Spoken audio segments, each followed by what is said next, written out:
Let the average Bitcoiner know, should they be afraid to transact their Bitcoin starting August 8th? Yeah, you could find yourself with like Bitcoin moving on one side of the chain you thought it was moved on only, and it actually moved on both. You're changing the rules of the money at this point. I would describe consensus as essentially the laws of physics of the universe. Within the first 6 blocks after mandatory signaling begins, and if they are not signaling, that pretty much is a nail in the coffin for BIP-110. I think it's going to fail miserably. Even a single sat being misaccounted for by one side or the other will cause a fork. The game just stops and crashes completely. There will be a chain split. It's very unlikely this fork succeeds. Pretty bullish if it doesn't. I think we'll know probably within the first hour whether or not it will be successful. No human can put their hand in the cookie jar to get what they want out of Bitcoin. That was Portland Hodl and Wicked Smart Bitcoin. Depending on where you land on BIP-110, you either see them as tireless educators explaining how Bitcoin actually works, or as spam apologists rationalizing the erosion of Bitcoin as money. The mandatory signaling period for BIP-110 is expected to begin around August 8th. If you plan to move Bitcoin that week, what happens next matters to you. Here at Bitcoin News, we think you're free to run whatever implementation you choose. We wanted this conversation for 2 reasons. One, for practical guidance during the week of mandatory signaling, and an evergreen explanation of the difference between Bitcoin policy and Bitcoin consensus. That distinction is at the heart of this entire fight, and most people arguing about it have never heard it explained calmly. If this conversation frustrates you, stick with us anyway. Digging deep into the technicals is how we learn how Bitcoin actually works. I'm your host, Rob Wallace. Welcome back to the Bitcoin News Channel. Let's get into it. Yes. Well, gentlemen, I want to thank you for joining us today. It's been quite the journey since October, where we've been discussing. There's been lots of name calling and mudslinging. But at the end of the day, this is a learning experience. Bitcoin is a living ecosystem, something that takes a whole army to change. And we are proving right before us that we are still all learning the rules as we go along. So I want to start off this conversation with actionable advice. We are 3 weeks away, roughly, from entering the mandatory signaling period for BIP-110. There's been lots of talk going on about chain splits and what you should do with your Bitcoin or your node. I just want to let the average Bitcoiner know, should they be afraid to transact their Bitcoin starting August 8th? Portland, take it away. My answer to this to be in the like lowest risk bucket for anybody in the audience is, just like wait until you see like the victor declared on a website like X or mempool.space, or there's like no evidence of a chain split, or it's resolved basically. Like one side has won or the other. There are some like technical caveats to the way BIP-110 is implemented, to where if you transact on one side and you're kind of transacting on the side that loses, you can also find your Bitcoin have also moved on the other side too, the side that won.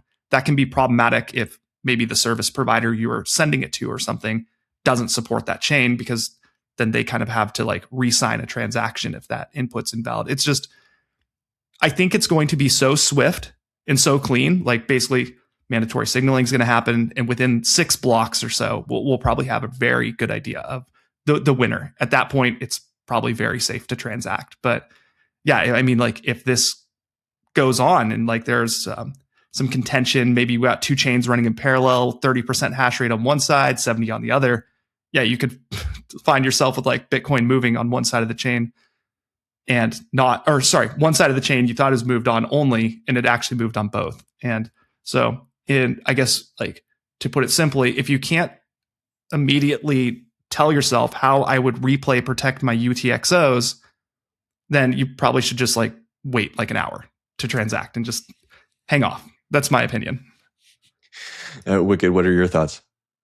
Yeah, I agree mostly with Portland there. I've been building some tools to help people track BIP-110's signaling specifically. So I have a dashboard. You can get to it if you just go to BIP110.RIP, which I think is kind of a funny name, both because it could work if Bitcoin succeeds and it rips, that's great. And if it dies, then, RIP. But anyways, so you can go to that dashboard and there's one tab in particular which is kind of a miner signaling timeline. It shows all of the various miners, both who are signaling and who are not. And like Portland said, probably within the first 6 blocks or so after mandatory signaling begins, it's very likely that a handful of those blocks will be mined by the largest pools. And if they are not signaling, for better or for worse, that pretty much is a nail in the coffin for BIP-110, right? I mean, if the majority of the hash rate is not signaling in those initial blocks, then, it's pretty unlikely they're going to flip, in my opinion.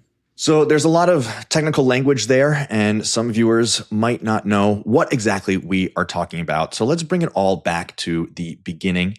And this whole entire debate hinges on the idea that Bitcoin Core version 30 changed Bitcoin's rules. But at the end of the day, it really comes down to the huge difference between policy and consensus. And I think, Wicked, you really explained this so well in a space the other day, saying that policy are rules and consensus is law. So with that framing, I would love for you to try to explain this on a way that we could carry on moving forward, use this as an evergreen source to differentiation between policy and consensus. Let's have Portland go first and then Wicked.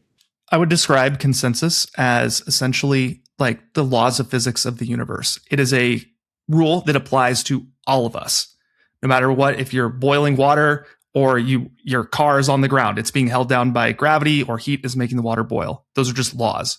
Those laws can be used in various ways people don't like or do like, valuable or not valuable. But you can't get away from the fact those are just the rules of the universe that apply to all of us. That is Bitcoin consensus. When we are in Bitcoin, consensus is the laws of physics. If you can do something in the laws of physics, it's possible on Bitcoin or within the rules of consensus. Policy is closer to like a local law or jurisdictional law. You should not park your car in a specific spot, for example, or you'll get a fine. Physics says that's completely okay. Consensus says that is completely okay. But the local policy says in this area, you are not supposed to do this thing. That's like me on my node saying, I am not going to accept this transaction. I'm not going to park this transaction in my mempool. When the block hits, which is consensus, that blocks always apply the rules of physics, not policy, then at that point, even though I don't like the car being parked there or whatever thing happened, it's valid to the laws of physics. So it's allowed to happen on Bitcoin in the blocks. But my mempool is the space where I control the law. That would be my kind of like example. Wicked? I don't know if I have much to add. Yeah, I mean, I think, even stemming earlier on this whole discussion, historically, I think we've been able to, kind of the Bitcoin ecosystem has been able to morph how blocks are created using policy in the past, primarily because there was a lot more running of defaults, and developers may have been more dependent on setting policy, and so there's some developers who still think that should be possible, and I think they've kind of convinced a lot of other people, or at least in the past have convinced a lot of other people it should be possible. But we have a new topology on Bitcoin now, which basically renders it useless, right? We've effectively learned how to bypass all local rules, right? All local policy, with only a handful of users broadcasting anything that's consensus valid or that's economically relevant directly to miners. And so now we've basically collapsed down any possibility of using policy as a means to stop the flow of non-standard transactions, which is what was happening in the past. Go ahead, Portland.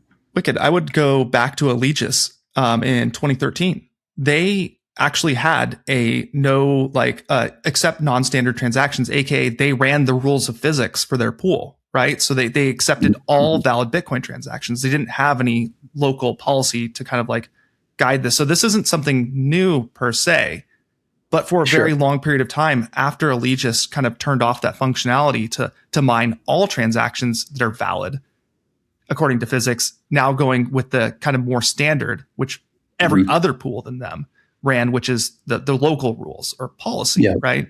And so, essentially, like this isn't something new in Bitcoin, but for a very long time, almost every pool ran these rules. until I would say, I think Ocean was the first one to kick off a select your policy kind of mining style, right? So they would give you 3 sets of rules. I think there was like or disrespecter, there was no spam, and then there was like the standard rules we all knew. And that's when you first got your taste of like, okay, miners are now allowing you to vary the rules of what you want to build in your block. And then Slipstream kind of amplified that even further by basically saying, okay, we're going to go kind of like to what Allegis did, which is any consensus valid transaction can get mined. And then basically that showed there's market demand for these things. Like Ocean got hash rate from their policy selection. Mara mined more sats because of that. Then other pools started doing things like sub-sat per vbyte summer, where they went from 1 sat per vbyte transaction fees down to 0.1. Ant pool started mining the bigger transactions. That basically, once people figured out, or pools figured out, you could slide these setting sliders for your local rules to make more money. That's when essentially it became like the traditional laws that held across all pools kind of broke down once that demand hit. Yeah, and just for the audience, Allegis is Luke's original pool, right? And that's really the pool that has morphed into Ocean. And so it is kind of funny historically, if you look at the blocks that were mined by Allegis in the early days, they mined the very first op return used for arbitrary data. They mined the very first counterparty shitcoin. So like they kind of were responsible for mining a lot of these arbitrary data transactions in the past that were some of which were non-standard and some of which, maybe still followed the rules. But I mean, I just think that's kind of a funny, ironic piece of history there. But I think the important thing is like nobody was ever able to violate the rules of consensus. Like everybody was on the same page. These are the rules of Bitcoin. Everybody played within that box. So yeah, I mean, the only people that who broke the laws of physics were the people who forked off with hard forks. Absolutely, 100%. And again, I mean, this is such a semantics game, right? And like picking the right words to use has caused so much strife and contention between people.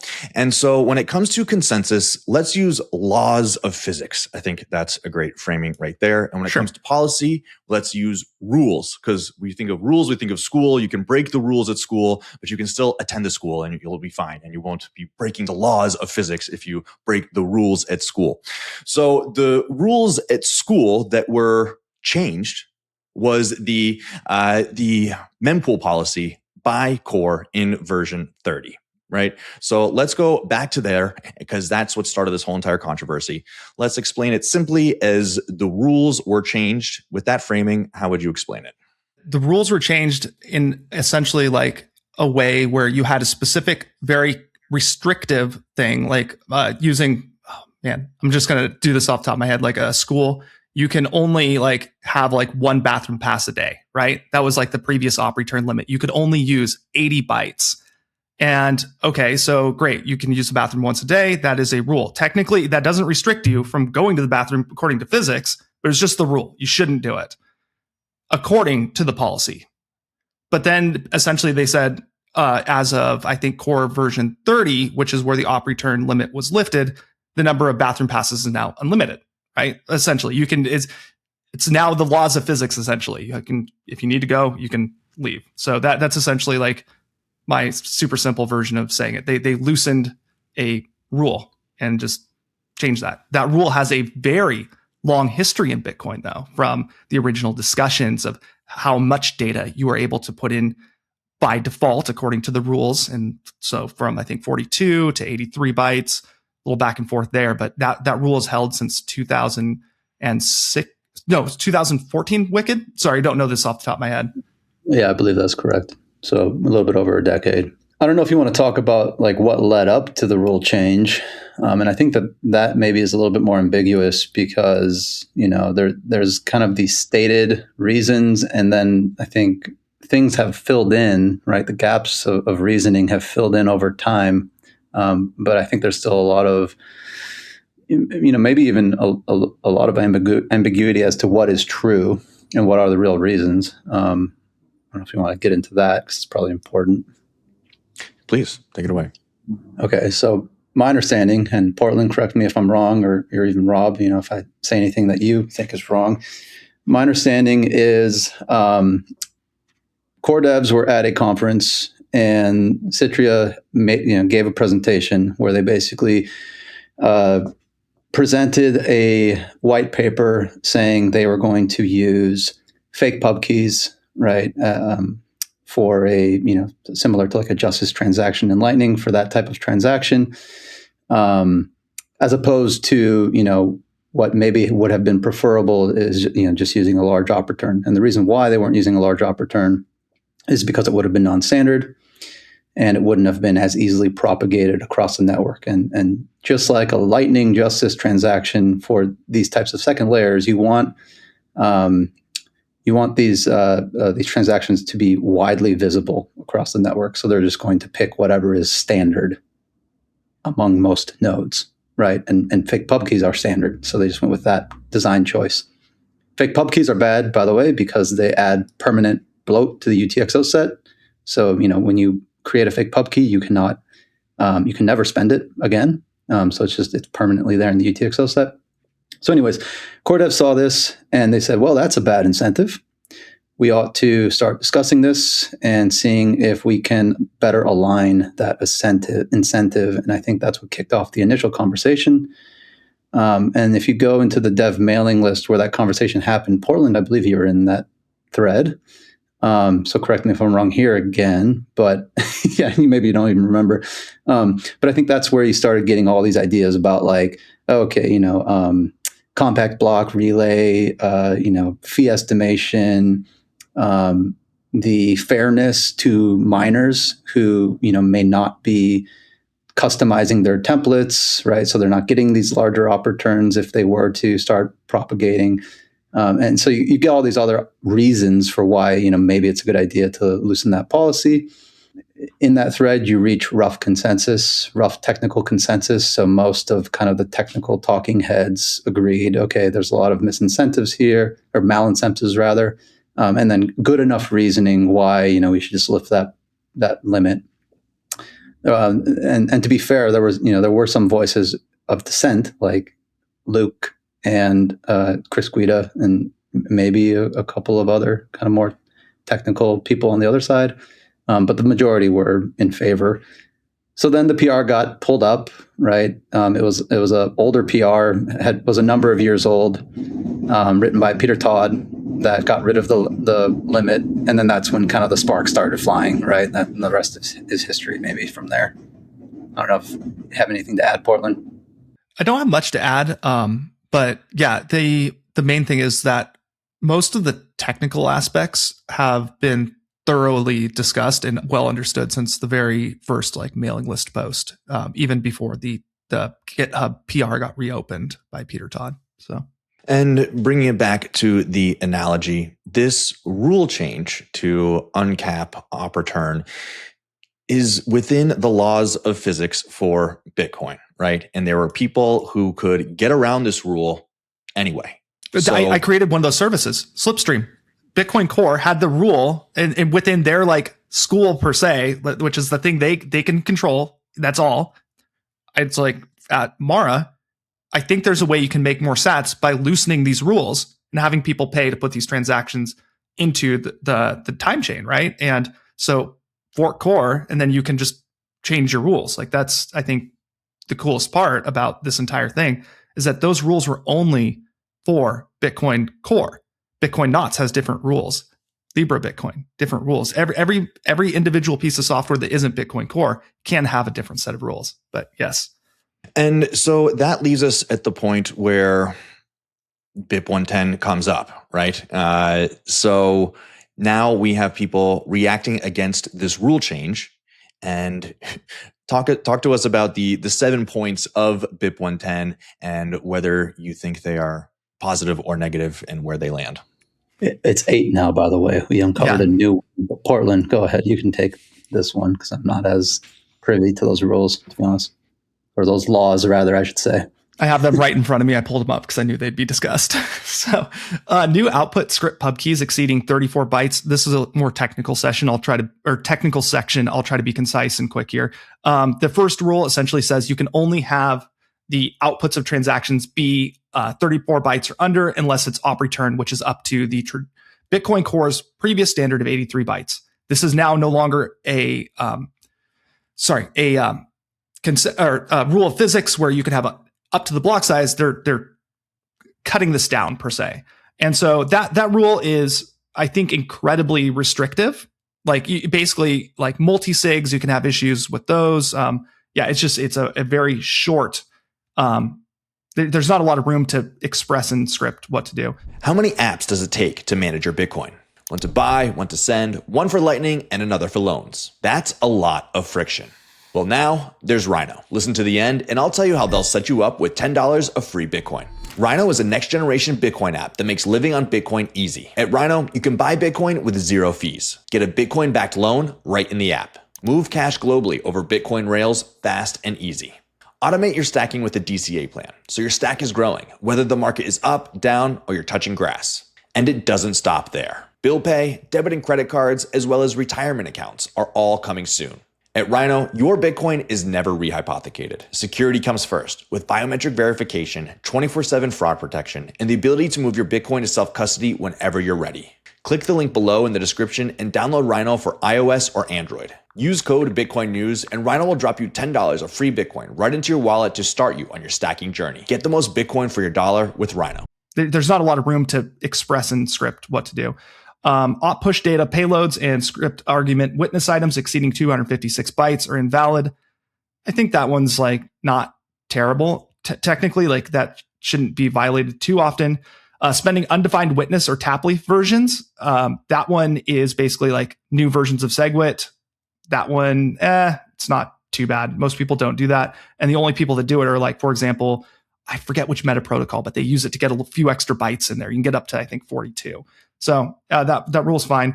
Witness stacks with a taproot annex are invalid. We don't use that anyway. So rule number 4 is pretty much, that's fine. Taproot control blocks larger than 257 bytes. That one is 100% my deal breaker. I think that is a terrible rule to have.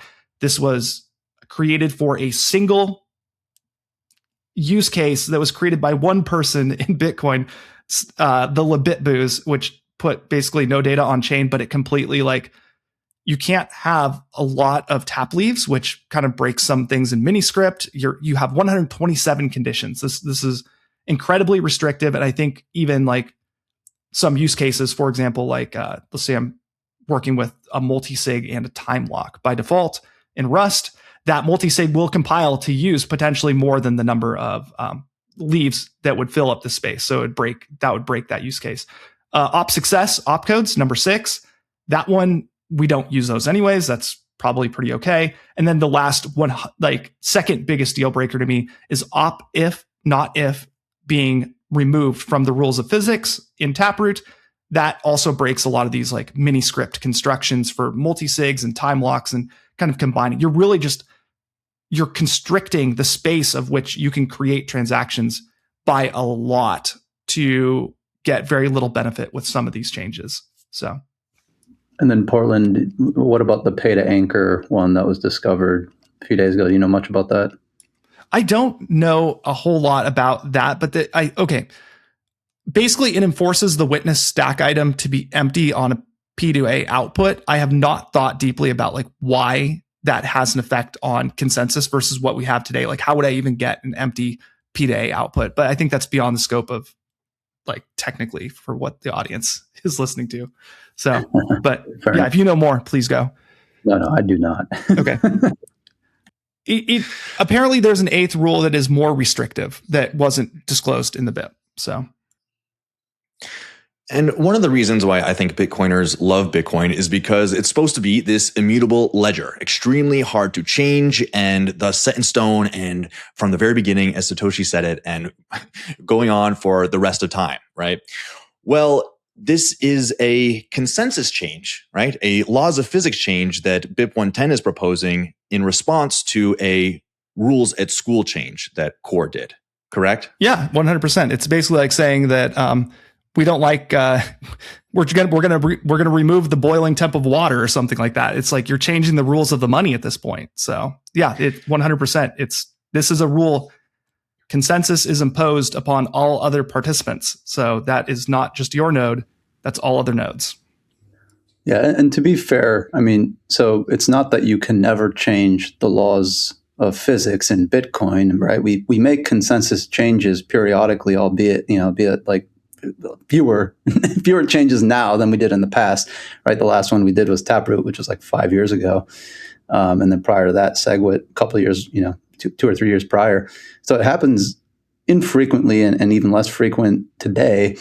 But it is still possible. So, if you build enough support from the entire ecosystem, if everyone wants a change, let's say quantum, really kicks off and all of a sudden, everyone's afraid of quantum computers, it's likely we would rally behind, enough of the ecosystem would rally behind a quantum signature, change, right? And so it's still possible to change the rules, but it's a very, very high bar to clear.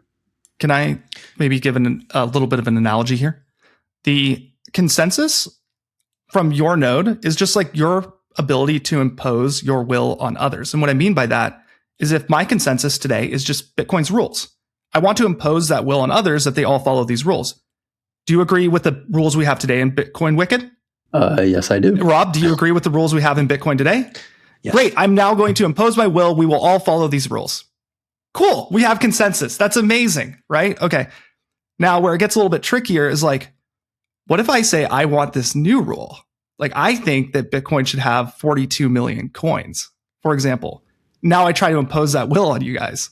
That's immediate. I would assume no, like we don't want 42 million coins. And so that's what really is happening is that you can have consensus changes very willingly and opt in. People like we've seen, Taproot was a very good example of I want to change Bitcoin for this reason by devs and other market participants. Users went, yeah, okay, cool. This is good. Everybody watch taproot.watch. Activation happens. Awesome. We get a brand new feature. We changed the rules of Bitcoin. But it's because everybody was kind of on the same page that this is okay for this new rule to be imposed upon us as Bitcoiners. And I mean all Bitcoiners. Yeah, that's kind of like the most important thing I think to understand is like, it's really easy to get consensus if everybody agrees, but it's very hard to make everybody agree. And kind of the carrot on the stick to get everybody to agree is some sort of like incentive or useful thing, right? Or an emergency is a great carrot on the stick. We've seen in Bitcoin an inflation bug, right? So in the early days, like, oh, there's a bunch of coins today on my pool. Like what's going on here? That will was very easy to impose on users that, hey, we need to go back and change the rules and tighten them to remove this specific transaction because this was an existential threat to Bitcoin. Bitcoin would be worthless if you had that many coins, right? So that is consensus can be formed, but it must be universal amongst participants. It must be unanimous. And it's probably getting harder over time. So of course, there's more value. There's more at stake. The incentive, the carrot on the stick must be bigger compared to the early days. Satoshi, for example, like in his earliest versions of Bitcoin, he was like putting in op-ver and like ver and like just absolutely just changing things all the time. It was because he really only had to convince a few people. The carrot didn't have to be that big. It was very small at the time. Now you have to change the minds of the economic participants, all the miners out there. Bitcoin is massive. It's like momentum in physics, right? Like stop a giant boulder. You're going to need a big tool. Like otherwise it's just going to steamroll you. So. Well, then let's take this juncture to zoom out to the social layer, because now I think we've defined the issue and we've got BIP-110 on one side, and then we've got the core supporters on the other side. Names have been flung on either side. Each side has been labeled, of course, and you two are very clear proponents of the core side of things, right? And you've tried to explain this as clearly as possible on a technical level to many people, but the mud continues to be slung. So let's talk about this on a social layer, just from a philosophical point of view. how do you guys view the two sides and steelman it, right? Like give them some grace and try to explain what their thinking is in this debate. Let's get Wicked to start this one off. Oh boy. All right. Yeah, I mean, I do think that it's coming from a good place. I also agree that, shitcoins are largely a bad thing. And then even on Bitcoin, maybe even worse in some regards, although I could argue why it could be better in others. But the point is, I do see that angle, right? And I've always been, ever since I became a Bitcoiner, I've always been a proponent of no shitcoining, don't trade, stack Bitcoin only, focus on saving, and, focus on being productive and yada, yada, yada.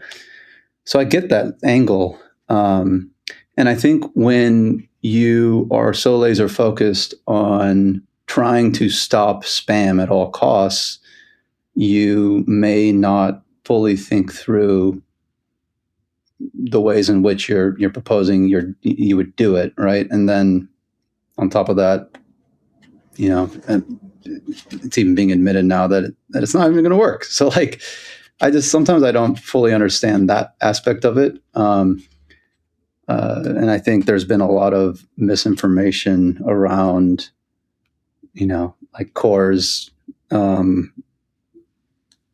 reasoning behind things. And so I don't know, man. I'm probably not the best to steelman it, to be honest. I'm not doing a very good job. I'm doing the opposite right now. Portland, maybe you want to give it a shot. Sure. I think the first thing is I want to separate BIP-110 from Core versus Knots, because BIP-110 is its own consensus change. Core versus Knots is just, those are implementations of Bitcoin.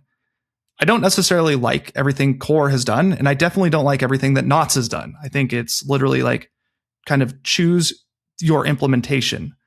That's a free market choice. Like nobody has a gun to my head saying I need to run Core or Knots. With that stated, the steelman for Knots is that you have a bunch of individuals, like it is a non-zero amount that want change in the way blocks are constructed. And what I mean by that is that change typically, I think, originated with ideally, I think no spam would be one. So you can't have any spam in the blocks. And then other malicious content also couldn't go into blocks. So in the like realm of like vibes, emotions, and like desire to do good, Knots represents that, right? Like it makes these changes. It allows you to control those things in your mempool. But that is the farthest I can take that argument to like say that like that's what Knots is doing, because that is all a kind of like policy. That's a rule thing. Knots has not been able to change consensus. And so with that stated, like, yeah, it is a great way for you to show as an individual, I don't like what the current majority implementation Core is doing, or for that matter, any other implementation. And I agree with what Bitcoin Knots is doing underneath the hood for policy changes, and potentially, because remember, when you download a client, you're opting into those rules through their code, potentially even consensus changes, which we then saw Knots morph into with BIP-110. So my steelman is like, with Bitcoin Knots, like running it, you're standing up for a change in Bitcoin. Like you're going, I want this to happen. Bitcoin Core, the steelman is, with Bitcoin Core, the primary reason to even kind of like discuss this is that they changed a policy. I think that policy was an incredibly big nothing burger, as op return isn't necessarily used a lot, and the incentives don't align in Bitcoin to even use it for its intended purpose, which is like the stuff that Knots doesn't want to happen. Bitcoin Core has like op return as like the garbage bin for it. So a user, if they were doing things in the way that we want them to, and they are going to, because of market demand, put spam on the chain, you can put it in op return and it just goes into the garbage can. It's gone. It's literally your node forgets about it, except for in the blocks file. But it doesn't do a lot of damage. That's the best spot to put it. But the fact is, that, yeah, like Core changed that policy to technically add more space. So for example, like, I guess anybody could put this data there, but yeah, you wouldn't increase the size of the UTXO set, and miners were just bypassing it. So for Core, that I think that it's literally just the status quo, and they just loosened a technical policy. I think I did a terrible job there. I'm sorry. Can I just add one more thing? To both of our terrible Steelmans. Just kidding. Portland yours was way better than mine. No, I think like I tried Steelmanning knots, the Core thing. I apologize. Continue. Okay. Just in terms of the knots thing. So you said, knots was a way in which you could adjust the rules and affect your mempool. But one thing you may not have mentioned, kind of with the Steelman of that is you are also affecting the templates you're using, assuming that you're mining with Ocean on a knots template. Yep. So, there is an aspect of this of, if enough miners were to use knots templates, then you could constrain spam as defined by knots, right? And I think that's where maybe knots started, is this hope that they would be able to rally enough users and which would eventually be miners and hash rate to do this, even if it wasn't in their best economic interest to do so, right? But for more philosophical reasons or social or whatever kind of reasons you want to talk about. So they were hoping that would happen, and when it didn't, then I think they just came to the next logical conclusion that, well, we need to actually try to restrict this at a consensus level since the policy level wasn't working. Wicked to that point. Policy technically never will work to permanently stop a behavior on Bitcoin, because any miner can always defect. Any user can basically bribe the miner like, hey, I know this is a rule that everybody applies, but can you, for a one-off scenario, if I give you 5 Bitcoin, can you mine the specific transaction that's still valid to the laws of physics? And the miner has that right through their node, because the rules of physics consensus say it's okay. They could go, yes, I would like to accept that transaction. That's why the debate moved away from policy and kind of hit its final form, which is the rule change, because miners weren't applying these rules, even though Ocean created limited and restricted templates by the types of transaction compared to even the defaults at the kind of normal, or the defaults at the time. Mining pools, specifically Mara, Ant Pool, and F2 Pool, were just literally, okay, we're just going to make the extra sats. We'll collect it anyways. And so you still saw this stuff come through that wasn't liked, even though there were quite a few very good transactions from a developer standpoint. Yeah, the ultimate way to restrict any sort of behavior on Bitcoin is going to have to be at the consensus level. And so the way that I see the framing is that BIP-110 says that BIP-110 says they are monetary maximalists, right? And they are against the spam apologists. And that if we allow spam to proliferate on the Bitcoin network, it's going to become very arduous to run a node, to spin up a new one. It's going to lead to centralization of Bitcoin. And I agree. I think we all agree that Bitcoin is money, but it's a database, right? It's ones and zeros, and that this spam game is a game of whack-a-mole. And as soon as you close off one vector, another vector is going to be discovered and be used. And it's an endless cat and mouse game that you're never going to win. And why has this idea been so hard to explain?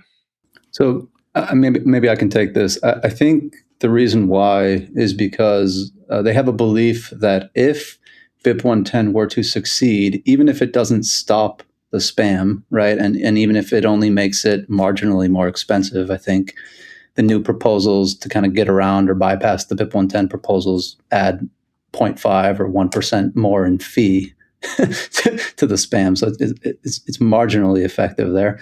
But their idea is that even if it were to succeed, then you'd be sending a message to the spammers that, try again and we'll just fork again and make it even more expensive or more difficult.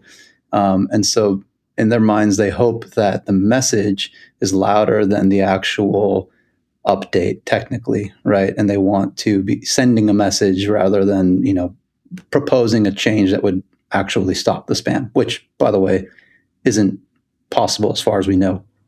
today. It's not possible without going to a permission network, right? Like any time you create an address, that could be considered spam by somebody else. Like if you had a permission network. Or with a signature, right? Or with a signature. Yeah, the only way is if you could control individually like the transactions going in and out. But I think that also the why people think this is like even effective is because of the fact it attacks existing protocols, specifically ordinals and inscriptions, which were the primary target. As like, for example, Udi went out on stage Bitcoin Miami 2023 and started dancing, and I broke Bitcoin because of inscriptions, these fees. And I think maybe there's a little bit of that internally, like, oh, if we just get rid of this, they'll just go away, which that's up to the user to decide. But yeah, well, if there's inscriptions already created a patch that would bypass the BIP-110 rules. So, if it were to activate literally within an hour, you would have that patch pushed to ORD and everyone would adopt it and continue bypassing the rules. I think that's the most important kind of like component of like discussing like the cat and mouse game of like trying to stop spam is that anybody who's like creating any sort of meta protocol in Bitcoin or any alternative use case, their consensus mechanism for whatever protocol they use is going to be much weaker than Bitcoin's. And what I mean by that is, let's take ordinals, for example, right? Okay. Casey comes out with ordinals and a bunch of people agree that this is like the theory of how sats are numbered. And this is how you can put data on Bitcoin through the ORD protocol. Okay, cool. They now have consensus. This is the way we do things. Awesome. Whatever. I don't care. Now, Bitcoin's consensus also is existent and that we all agree to the rules of Bitcoin. The speed at which any meta protocol can move their own consensus compared to the speed of which Bitcoin can move its consensus, the meta protocol will always be more reactive. And what I mean by that is, even if Bitcoin's consensus changes to block the meta protocol, ordinals in this case, and the way they're doing things, well, guess what? They can just go in their Discord and they will go, okay, well, we're going to agree to a new set of rules. And within, like Wicked said, an hour, they can bypass this. Meanwhile, okay, now they change their rules. Bitcoin, let's say that the attempt is still to stop all of this stuff. Now Bitcoin has to change its set of rules again to stop this new way. That's going to take another year, right? And so any meta protocol is always going to be faster at reacting to changes within their own consensus compared to Bitcoin. And that is why it's always going to be a cat and mouse, because you technically at all levels cannot stop it. This will always exist between the two sides if this kind of like thing begins. And in this position, we do have one tool to fight spam, and that's fees, right? If Bitcoin is used more and people were bidding up the fees to get the next transaction, we would essentially outbid the spam from having a place on the Bitcoin blockchain. Is this the number one defense against spam? Fees? Absolutely. Well, and maybe to add a little bit more color into that, the reason why is because monetary transactions can scale orders of magnitude better than spam. So in a market where you have a lot of users who are using Bitcoin as money, and even if they're using it primarily on second layers like Lightning or Arc or pick your favorite L2, you would still have all of that aggregate usage settling on chain. And because you are scaling, to hundreds, thousands, maybe even in the future, millions of users in these off-chain protocols, you're compacting all of that monetary usage into a very small on-chain footprint. And as such, you can now bid a much higher relative fee. Compared to spam, there's no, protocol that allows them to aggregate their data, right? When you put your data on Bitcoin, you put your data on Bitcoin, right? You can do it in ways like you can hash it, but then it's not the real JPEG or it's not the real, JSON file. So if you want to use it in the way that the spammers are using it in today, you need to put the full file on Bitcoin, and that is very expensive and doesn't scale relative to what the monetary use cases could scale to in a future hyper Bitcoinized world. So the idea is right now we're in this kind of lull. We're in a period where we're, I think we may have even scaled too quickly because I don't know about you guys, but most of my monetary use is on second layers now. I barely ever hit the main chain. And so even if we have, a decent amount of users already, many of us have moved much of our activity on second layers, and maybe we don't have enough actual users to, to kind of aggregate and settle back on chain in a way that is competitive and kind of raises the fee market and outbids the spammers. But the idea is hopefully that will, hopefully we'll reach those levels in the future as adoption continues, right? Another 10x of users, another 100x of users who want to use Bitcoin in a sovereign way and use it as a money. Hopefully that scale will then up our collective fees and then price out the spam. And before I move on to soft forks and hard forks and definitions of such, do you guys think it's healthy to have more than one real implementation of Bitcoin? Like, should there be multiple clients with thick percentages of 10+%, different people running different implementations of the Bitcoin protocol? It's trade-offs. I don't think there is a guaranteed answer like this is good or bad. I think it is fine if there are multiple implementations. Obviously, having a 100% adoption by a single client would create the perfect consensus for all participants. Nobody would ever fork off. It would be perfect, ideally, but that doesn't work in practice at all. People don't like the governance of these groups. People don't want to run those implementations. Maybe they need more features.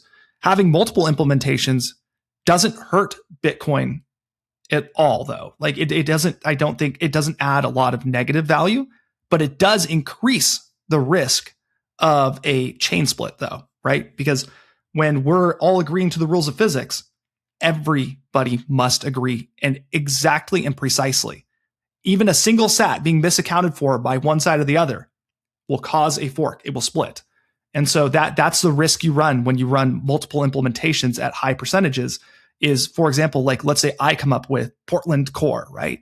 And that is my version of Bitcoin written in a language like Rust. If, for example, I get a high level or a high percentage of adoption, 45%, and the other 55% is core and knots, and my implementation has a bug where essentially maybe 1,000 sats weren't accounted for in the UTXO set, marked as unspendable. Anybody who is mining on my chain, running their exchange on my chain, all this stuff, that all breaks relative to the other side. You split. The double spend can occur. Many problems happen because of that. So, but because Bitcoin is permissionless, because it is a protocol, more than one implementation will and can exist. So I don't think it's necessarily bad. And Bitcoin's incentives are designed to handle these kind of cases. Yeah, and maybe I would just say, there is a project underway called Bitcoin Kernel, previously known as the Bitcoin Kernel, right? Where they're trying to extract the consensus rules from Bitcoin Core and have that as kind of a kernel of its own. And so in the future, if we did have many implementations or multiple implementations that gained, share of users, it would be even less of a problem if those implementations shared this kernel, right? Because then you would have kind of by design the same consensus rules underpinning, whatever policy rules they built on top of it. So in that future, there's kind of no chain split risk as Portland laid out. But the chain split risk really comes in when you start having different implementations that have, encoded their own consensus rules. And obviously they're trying to align them perfectly, but, there may be mistakes. Wicked. The example I would use is emulators, right? So you have a Nintendo NES emulator to play Mario on versus the original cartridge. In Bitcoin, I'll start with the Nintendo example. If a pixel is wrong in the Nintendo game on your emulator, you don't really care that much because it's whatever. It just flashes on screen and goes away. If Bitcoin's consensus is out and you don't mimic the original game cartridge, which are the consensus rules of Bitcoin, even one pixel, the game just stops and crashes completely. It is all done until you patch that specific implementation to follow the consensus rules of Bitcoin. And then you have to not only fix that, you have to deliver that update out to the users and tell them this is how you're going to get this going again. That's really, it has to be pixel perfect. In an even worse scenario where you have kind of an even split between two implementations, you may have that consensus failure. And it's not that your node crashes, it's that it actually continues on, but on a different chain. So now you've bifurcated the network. And now the resolution would be all the users of one side have to go to the other, or vice versa. And that's a much, much more messy outcome. The messier outcome, too, is if both sides have accrued significant value since the original split, they may not decide to converge. They may go, I'm not going to lose my coins on this side. So, well, I think that brings us to what we might see in a couple of weeks now, which is a possible chain split. And before we talk about the split itself, let's talk about the difference between soft fork and hard fork and lay the ground with that. Wicked, could you give those definitions? Sure. So a soft fork is a tightening of the rules. It's backwards compatible. So you can have, in theory, a subset of nodes running this new soft fork, right? This new set of universal laws. And because it's backwards compatible, the other nodes don't necessarily have to update. Now, I'll caveat that by saying, typically with a soft fork, all of the mining nodes have to update because, if they were to mine a block that is not in consensus with the other miners, it will be rejected and not be built on top of. So with the caveat of the miners needing to all upgrade, the users don't necessarily have to. So that's that's a soft fork. Hard fork, on the other hand, would be a loosening of the rules. So, the obvious example is a block size increase. This is clearly not backwards compatible. Older nodes will see a larger block and say, that breaks the laws of physics, and it will reject it. And so a hard fork would be one where all nodes have to accept it, right? In order to kind of become, the new real Bitcoin. Not only all mining nodes, but all user nodes as well. That's how I would define the two. Portland, anything to add? Yeah, that a hard fork would require an update of all participants' node software. So you can't just stay on the old version. It's backwards. Soft forks are backwards compatible. So yeah. So a hard fork creates a new chain, a new coin. Yeah, essentially although there is a circumstance where you could hard fork and everybody updates, right? And so we have a bug in Bitcoin that is going to happen, I believe, in 80 years. And if you do not upgrade to fix that bug when it happens, your node will brick. So that's an example of a hard fork update, which will not result in a chain split. But typically when we are talking about hard forks, they do result in a chain split. That's because you have consensus, correct? Like everybody is going to agree, like my chain is stalled. It's a forcing function, right? If you don't update, you literally have a stall. Your chain dies. So. Right. Okay, so then let's talk about what BIP-10 wants with this mandatory signaling period starting on August 8th. Let's talk about the 55% activation threshold for miners, the node count, and where we are at with this deadline looming. So I think this is interesting in the context of maybe how SEGWIT tried to activate, because everything's kind of downstream from that in this conversation. SEGWIT tried to activate via BIP-9 with a 90% signaling threshold, which means 90% of the hash rate in any given difficulty period had to signal support for SEGWIT in order for it to lock in and then activate.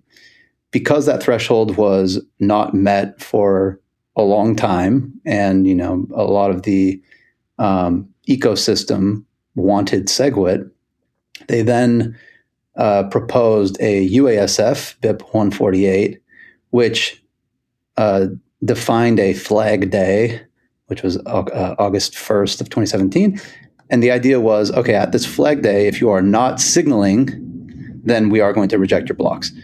So in the context of those two ideas, BIP-110 came out, and I think actually initially it was only a UASF, and so it basically defined a block height. It wasn't a flag day, but it was actually a block height at which they required all miners to signal support for BIP-110. Originally, it wasn't defined because they didn't really know, how long it would take to build support. But then when they refined the BIP and it was renamed to BIP-110, they also added this miner activation period where they lowered the threshold to 55% instead of the standard 90. And they gave miners a chance kind of in this 1 year period to signal, but with the fallback of the UASF at the end, which is what we call the mandatory signaling period. And that's the period starts at block height 961,632. And if you're not signaling at that point, BIP-110 nodes will throw out your blocks. And depending on who you're talking to, they're either throwing out your blocks or they're forking themselves off the network, right? And I guess we'll see kind of which way of explaining that ends up being more correct come that period. But in my opinion, they're going to be forking themselves off of the dominant network at that point. I would like to state that the 55% threshold for activation, that's like the opt-in nice method. And what I mean by that is that means that, I'm going to clarify that statement. That is the nice method in BIP-110 for activation. Historically, we've had a true, what I consider nice method, which is 90% of miners agree and the nodes are running the software to enforce that.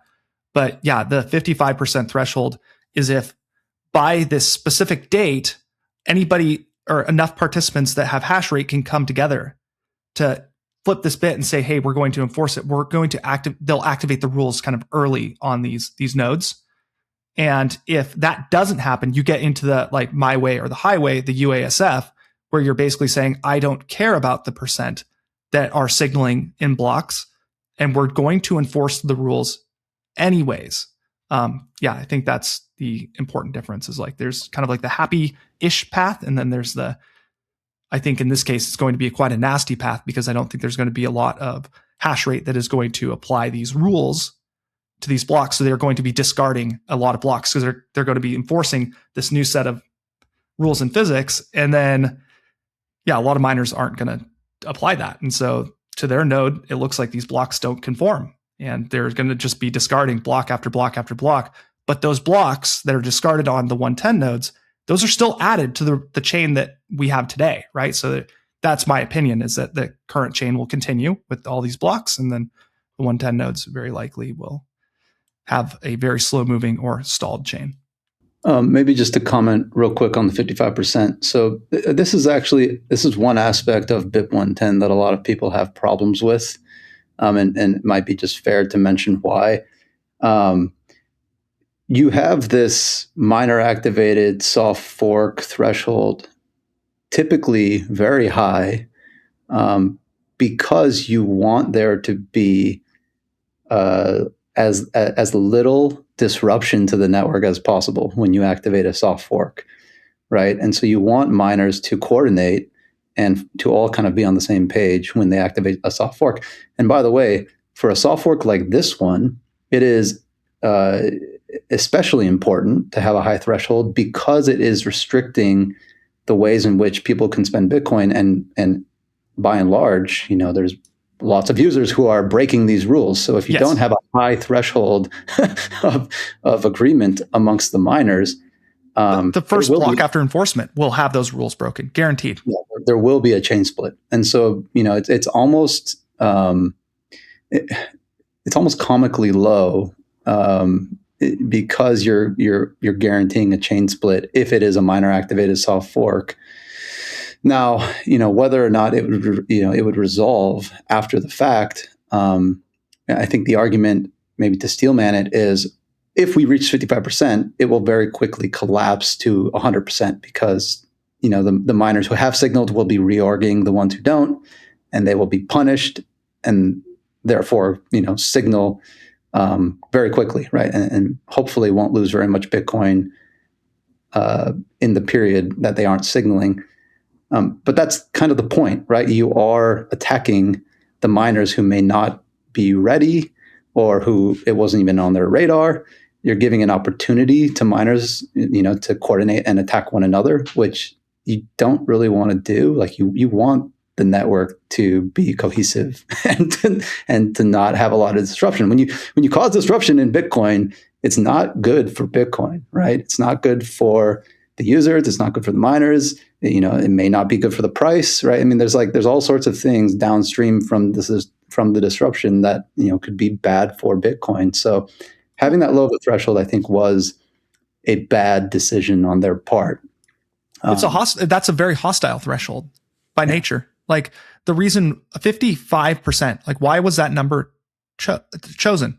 It's because at 51% outlined in the white paper, you have the consensus according to miners. You can build the heaviest chain with 51% plus of hash rate. And by that means that you will always have the longest chain. And so by setting a threshold of 55, you're basically saying, I don't really care how many other miners and how long they want to take to switch over. I just don't care about the other 45% because at that point I have my 51% plus. My rules will be enforced on the longest chain. And so to put a number like 51% as the opt-in signaling threshold for BIP-110 would be incredibly unpalatable to almost everybody, right? Like that number is right in line with Satoshi's white paper saying that like that's a hostile attack on Bitcoin by attackers, 51% attack. Now, to give the highest chances of success, you just need something over 51%. Okay, so if you truly want the highest odds, go as close as you can to 51% with a nice round number, and 55 is kind of right there. So yeah, it by technicality, that is why, because once you have 51% plus enforcing a rule, well, the other miners that aren't enforcing the rules, if they break that rule, they're not following the longest chain anymore. And so from what I'm getting from you guys is that a chain split is very likely. And does that entail an airdrop? Will we have another set of coins that matches the amount that you have in your wallet on this new chain? And the questions that follow that are, what do you do with them? And I've also heard, is that a tax liability? Oh, I don't know about that last question. So I think Portland would probably agree with this. I do not believe we are going to get an airdrop because I think it will very quickly resolve, and any miners who are hashing on the BIP-110 side after mandatory signaling begins will very quickly realize that they're on the losing side, right? And so you already have, well-known ocean miners like Bob Burnett with Barefoot Mining stating publicly, I think even in a tweet today, his intention to stop mining on BIP-110 if it is clearly the minority fork during mandatory signaling. And I think any miner who is honest, who's trying to maximize their profits, who's trying to keep cohesion in Bitcoin and mine on Bitcoin, will not mine BIP-110 when it is clearly a minority split, right? So there may be one or two ideological, miners likely renting hash rate or something like that who may continue. And so at the very best, you might get a block or two if they're lucky, right? But I think they'll run out of money fairly quickly, also run out of morale, maybe even quicker. And so, you may not even get a block or two. Now, what you will have, and I think will be very interesting, and one thing that Portland and I will hopefully work together to make some interesting dashboards for, is a very lively mempool on the other side. So I think, that will be the part where you'll actually get some interesting data. You might not get blocks, but you'll at the very least see who is trying to transact on that side, which transactions have been replayed to that side, what UTXOs have bifurcated, maybe purposefully so. And you'll kind of see, like, I think one of the more interesting things is how much fees have built up on the BIP-110 side, given that it's not mining any blocks, right? You can think of like when Bitcoin doesn't have a block for an hour or two, congestion builds up and fees build up, kind of to extremes at times. So will that same type of thing happen to the BIP-110 side? And hopefully those are questions we'll be able to answer with Portland's wizardry.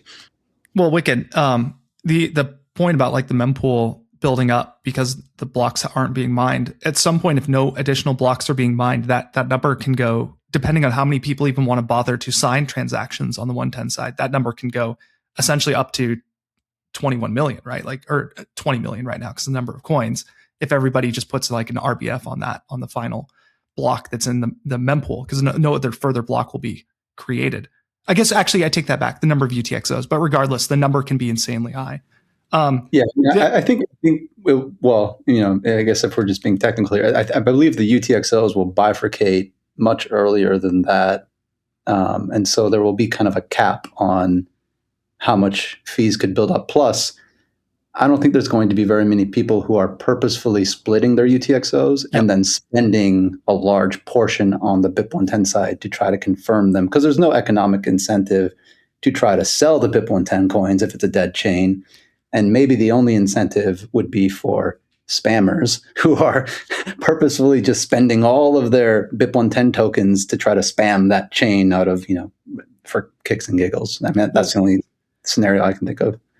Tell me if I'm right or wrong here, Wicked. I do not know of any exchanges on the 110 side that will be, even in the event of a fork, they will still offer services. Is that correct?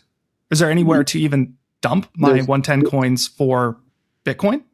There's no major exchanges. There's been one mention of a very small Lightning-based exchange saying that they're going to run their Lightning node on top of a BIP-110 node. I tried clicking on its link. It doesn't work for Americans, so you'd have to VPN into it, and it probably would have extremely low liquidity. So I wouldn't count on being able to dump these. The only way you really could dump them is if it were getting blocks. So maybe it was getting a trickle of blocks, 1 or 2 a day. You were so lucky to get into one to bifurcate your UTXOs, and then you would really probably have to find a user and send them the Bitcoin peer-to-peer, and do some sort of exchange in that way. It would have to be, probably a face-to-face exchange, really. And in that case, do you really want to rug somebody that you know in real life or that you're meeting up with? I mean, it's just kind of unrealistic to even think of. So then that brings us to the conclusion of, what did we learn from all this? Who actually governs Bitcoin, and how do they do it? Man, I feel like that's a loaded question.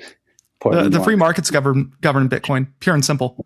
And so by what I mean from that is that anybody can join Bitcoin. Anybody can try to change the rules of Bitcoin. Back to the original point, can you impose your will on others to make these changes that you want? The answer seems to be the free market deciding that the individuals that have the highest amount or the highest levels of incentives to provide to others to follow them are economic actors. So that seems like exchanges historically have played a very large role. Miners adding to the chain. So they're the ones that write the blocks of the chain. They have a lot of influence. And to a degree, hodlers, because they can, first of all, transact and use their node as like an economic node, but they can also dump. So an example would be if Saylor came out and made a statement, I'm going to be dumping all my coins if 110 doesn't activate. I think that would have some influence on individuals and other network participants that may get a Kraken or a Coinbase talking about this thing, versus right now you have very little interest from economic actors to even put their hat in the ring right now. They don't want to even touch the topic of 110. I think Foundry was the largest announcement for any economic actor defined in BIP-2. They are now hosting a vote, but that's the biggest company name I've seen associated with BIP-110 right now. So, yeah, and maybe in the context of governance being influenced by economic actors or the economic majority, it all comes back to how we define Bitcoin. And I think if we are defining Bitcoin as the chain with the most proof of work, then you have to understand what is it that drives hash rate to build on that chain. And I think it's pretty obvious that they're incentivized by high value block rewards, right? And so you have a subsidy going into that reward, you have a fee going into that reward, but more importantly, you have a price or a value of the token. So in any sort of contentious chain split or fork that results in a chain split, what ultimately governs what ends up being Bitcoin is whichever side of the chain has the highest value token multiplied by whatever the block reward is, right? So you can I think right now the token value is probably the most important part because the block reward is dominated by the subsidy. Maybe in the future, fees play a more important role, right? So if you were to have a chain split and one side had many, many more fees, you could kind of balance that out as well in that way. But at the end of the day, brass tacks, you need to pay your miners. You need to have proof of work, and you need to have the heaviest chain to be Bitcoin. Well, there you have it. I think that was quite the deep dive into all the different aspects of this debate and discussion. I really do hope that when this is all said and done, we can come back together as a community. The fighting really has gotten to such an extreme at this point. I respect a lot of people on both sides, and it's great to see at least Bitcoin rises passions, right? People care about it immensely, deeply, and that's one huge lesson from this whole entire fight we have going on. But Bitcoin seems to be in a place where it will chug along no matter what, and we'll all be okay. Right, Portland? Yeah, absolutely. 100%. And the Bitcoin network is showing strength in resisting changes, which I think is very good in general. Like, why does Bitcoin have value? And it's not the core client of Bitcoin that gives it value. It's the individuals that participate in the network that gives Bitcoin value. Again, not everybody's weighted equally. It's by contribution. But with that said, like, the consensus rules of Bitcoin are the value of Bitcoin. The rules of physics, this agreement we all have with each other that there are 21 million coins. Blocks come in on average every 10 minutes. We're going to readjust the difficulty every 2016 blocks. We're going to cut the miner subsidy after 210,000 blocks. That is what gives Bitcoin value. And to try, I just want to point this out, like, changing those rules, or even how we go about changing those rules, that impacts the value of Bitcoin, because you're essentially demonstrating, is the consensus mechanism of Bitcoin very strong or very weak potentially, right? And an example of a strong consensus mechanism would be Bitcoin's consensus rules reject a minority group of 5% that is trying, and I'm not saying this is not 110, by the way. I'm just saying, like, a minority group wants to double your coin cap, right? And they come in and Bitcoin just absolutely steamrolls them. Nope, not going to happen, right? That's why Bitcoin has so much strength, is because no human can put their hand in the cookie jar to get what they want out of Bitcoin. It requires so much effort. You have to get every participant that provides value basically aligned to keep following the heaviest chain and putting more blocks in the heaviest chain. That is amazing. But also the opposite can be shown. And this is like where I'm ultimately concerned about any soft fork, BIP-110 or anything that wants to, or quantum soft fork, for example, is if the Bitcoin network shows that consensus is formed in a poor manner. For example, let's say that BIP-110 got to the Oval Office and there's an executive order. All US pools on July 31st must signal for BIP-110.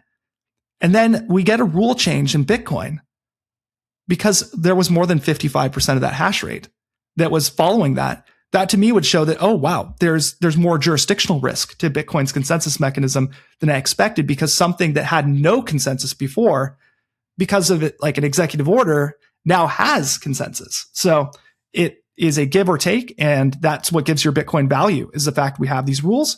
And always just be like kind of evaluating as you're watching this scenario play out. Because remember, this is a change to the rules of Bitcoin. How is it formed? Is it unanimous? Is it natural, organic?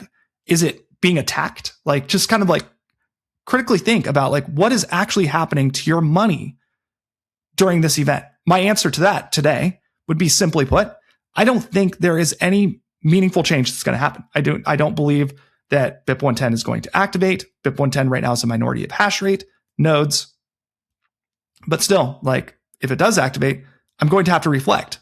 Was this organic in nature? Was this hostile? Was this a good test of Bitcoin's consensus mechanism? Or was this more dangerous? And then also going forward, if something does pass or doesn't pass, it gives the next soft fork some information about, okay, we've seen in the past, we've always done 90%. But now if you do 55% with a mandatory signaling period, that actually really works in my favor as like, for example, maybe like a quantum soft fork, right? I want to use that set of rules because that will give me a higher chance than trying to find the majority consensus, for example. So these same things can also work, again, for or against you, because you're giving information to future participants on how to change the rules of money. What works, what doesn't. That's what I think is really cool. Absolutely. And Wicked, what's your final words in parting? So sorry, there's a train passing by close by. But I would basically agree with what Portland said there. I think we're going to further constrain our understanding of consensus in a very meaningful way. I agree with Portland that it's very unlikely this fork succeeds. And, I think it's pretty bullish if it doesn't, for the reasons Portland outlined there, right? I think proving that consensus is extremely difficult to change, even when you have, let's say you're a BIP-110 supporter and you feel like everyone around you wants this, and you're, rationalizing the data in front of you, and you're saying, well, the miners are just waiting, or, you have all these different rationalizations. You're still a minority at the end of the day. And I think that's, no one's even debating the fact that you are. And so you failing is actually, for better or for worse, a good thing. And I think it's for better because it proves that Bitcoin's hard to change. And we want a monetary network that is extremely difficult to change the laws of. So I will be watching this very closely. You can find sites to watch it as well. Portland and I will probably try to put together an even better dashboard to watch some of these other metrics that we were mentioning. So, when that's ready, we'll be tweeting about it, I'm sure. And by the way, this the mandatory signaling, I don't think we said this, but mandatory signaling is probably going to happen on August 8th. So it's block height. I said the block height, right? 961,632. But that's likely to roll around August 8th. So that's when you want to, if you're going to pay attention at all, right, just put on a dashboard or watch mempool at that date, and you'll see very quickly if the version of the block is rolling around with a signaling bit for BIP-110 or not. And I think we'll know probably within the first hour of that mandatory signaling block height whether or not it will be successful. You know what, Wicked? I will actually create I'll find a domain, but I'll create basically a website that'll show the blocks coming in real time on like a mempool graph, and I'll show like the not side and the core side. Yeah. And maybe I'll go as far as giving a okay to transact button if it hits a certain velocity relative to the other side. I think that would be very useful to individuals. Can I go on one last thing, Rob, about like specifically 110? Please. Yeah. So I think the important things to kind of like look for in terms of consensus forming in Bitcoin, changing the rules of money. This specific soft fork added a few things that weren't traditional that are going to be like my barometer towards like how to form consensus. How do we go about rejecting changes to the network or implementing changes? And that is the 55% activation threshold through signaling. That is the lowest we've ever seen. So I don't think we can at this point. It's proven that didn't work in this case. The other thing is like a mandatory signaling as well. Like, okay, we're going to, regardless of this, okay, we are going to implement the rules. The other thing as well, the temporary nature of the soft fork is a very interesting component socially.